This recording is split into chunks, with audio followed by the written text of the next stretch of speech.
Senhor, ensina-me a falar o que tu queres.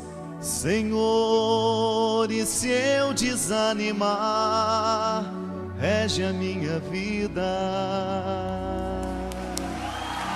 Senhor, ensina-me a ser o que tu queres. Senhor, e se eu desanimar, rege a minha vida. Vamos lá, você também? Ensina-me a escutar o que tu queres. Senhor, ensina-me a escutar o que tu queres. Senhor, e se eu me distrair, puxa minha orelha. Vamos lá, de novo. Senhor, ensina-me a escutar o que tu queres. Senhor, e se eu me distrair? É isso aí. Porque eu acredito que não existe segmento de Jesus se de vez em quando não existe uma puxadinha na orelha, não é verdade? A gente se sente verdadeiramente amado, não é só no momento que o outro nos demonstra acolhimento. Como dizia o Padre Léo hoje de manhã, em muitos momentos a boa demonstração de amor é a gente ser chamado na responsabilidade para que a gente possa assumir aquilo que é necessário para cada momento. E pode ser que este seja um momento que Deus tenha escolhido para nos falar, para nos acolher e também puxar um pouco a nossa orelha. Somente o Pai que ama é capaz de chamar a responsabilidade. Por isso, eu gostaria de convidar vocês para abrir em Êxodo, abrir a palavra de Deus, em Êxodo 14, a partir do versículo 10º.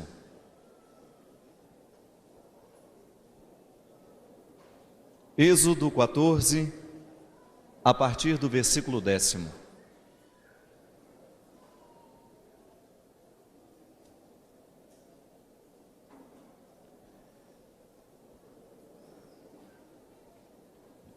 Enquanto Faraó se aproximava, os israelitas, levantando os olhos, viram os egípcios que vinham chegando pela retaguarda.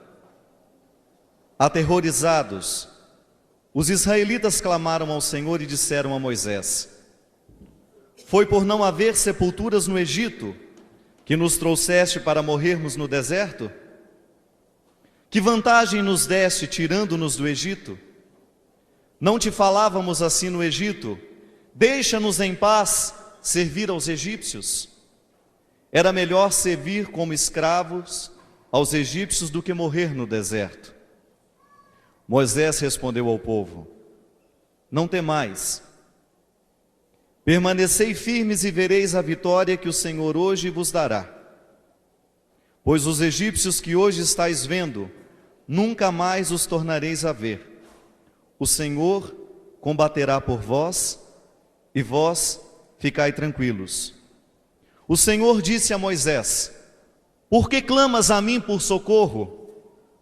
Dize aos israelitas que se ponham em marcha. Por que clamas a mim por socorro? Dize aos israelitas que se ponham a caminho. Palavra do Senhor. Confesso que me alegro muito em poder estar na Canção Nova, estar diante de vocês, um povo que tantas vezes eu pude encontrar como seminarista, depois como diácono e agora como padre ordenado. Confesso que essa primeira pregação como padre aqui na Canção Nova tem uma importância muito grande na minha vida, por ser, assim como foi para o povo de Israel, a passagem do Mar Vermelho foi um referencial, foi um divisor de águas que de certa forma marcou a história do povo, Eu acredito que esse momento para mim tem essa importância de ser também um referencial de divisor de águas. Porque quando a gente fica padre, a gente não assume uma profissão, mas a gente encarna um novo jeito de ser. E a melhor maneira que o padre tem de ser padre é tendo sempre essa conexão entre Deus e o povo. E eu agradeço a Deus por me dar a oportunidade hoje de ser esse ponto de conexão. Tanto é, eu rezava aqui no silêncio do meu coração: Senhor, me faça de ponto de conexão hoje entre o teu coração e o coração do teu povo. É isso que nós, padres do coração de Jesus, desejamos: ser um ponto de conexão, de maneira que vocês possam olhar em nós e possa ver sinalizados em nós todas as esperanças, todos os desejos que Deus tem para cada um de nós. Começo dizendo isso porque essa palavra hoje fala muito ao meu coração. Ainda hoje de manhã, quando dizia: Léo, acho que vou pregar a partir de Êxodo 14.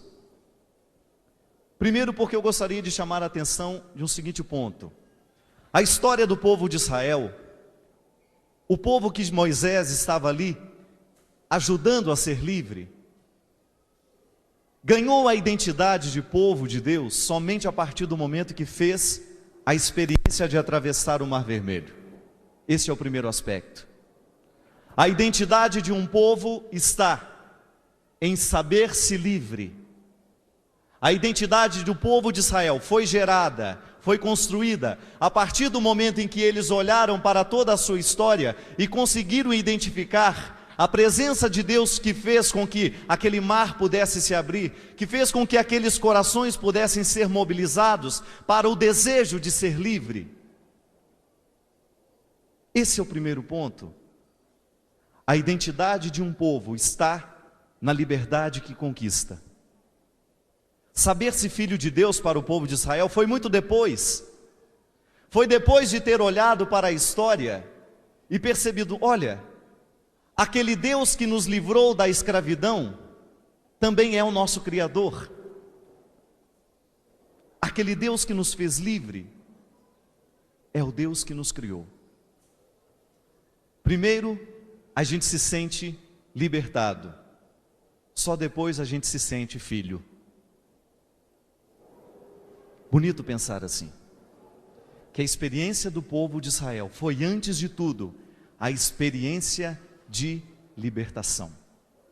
Eles não se descobriram como filhos criados antes de se saberem filhos libertados.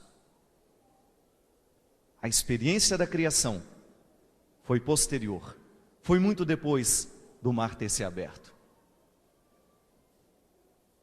Eu penso que para nós isso sinaliza algo muito interessante. Nós podemos nascer, podemos crescer, passar uma vida inteira sabendo-se criado por Deus.